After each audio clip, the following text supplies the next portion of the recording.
Thanks for watching. Don't forget to like, comment, share and subscribe to صلی علی رسول کریم اما بعد.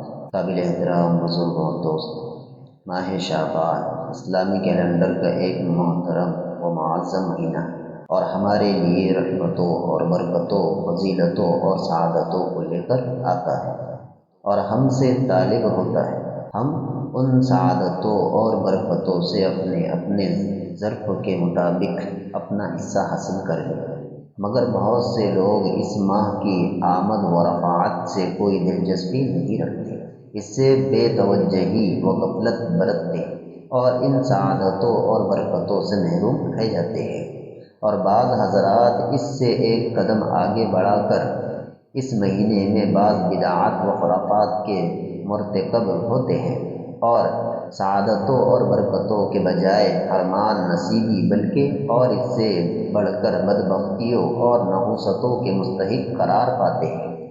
حالانکہ مسلمان کی بحیثیت مسلمان ہونے کی سب سے پہلی اور اہم ذمہ داری یہ ہے کہ ہر معاملے میں قانون خداوندی اور شریعت محمدیہ سے استفادہ کریں اور جن کاموں کا حکم دیا گیا ہے ان کو ضرور کریں اور جن سے منع کیا گیا ہے ان سے پوری طرح پرہیز کریں۔ منمانی رسومات، من گھڑت خرافات سے کوئی واسطہ اور تعلق نہ رکھے۔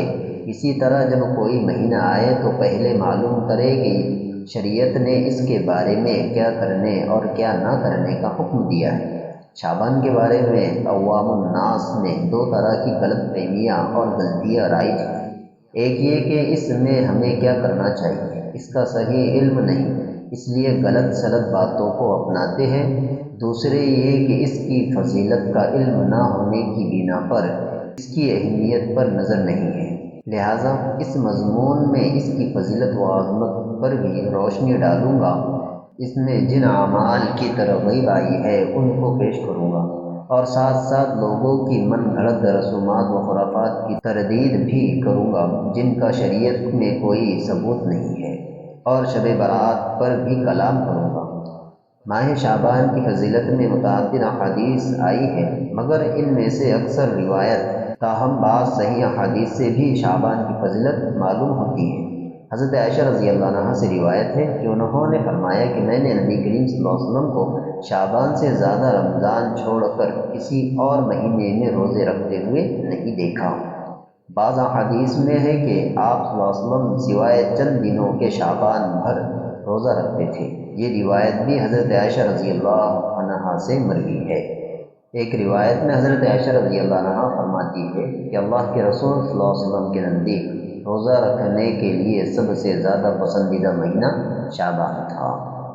ان روایت اور احادیث سے اتنی بات واضح ہے کہ شعبان کے مہینے کو ایک خاص فضیلت حاصل ہے جس کی بنا پر اللہ کے رسول علیہ السلام خصوصیت کے ساتھ اس میں روزے کا اہتمام فرماتے تھے۔ نیز آخری روایت سے یہ بھی معلوم ہوا کہ روزے کے لیے اللہ کے نبی علیہ السلام کے نزدیک رمضان کے بعد سب سے محبوب شعبان کا مہینہ تھا۔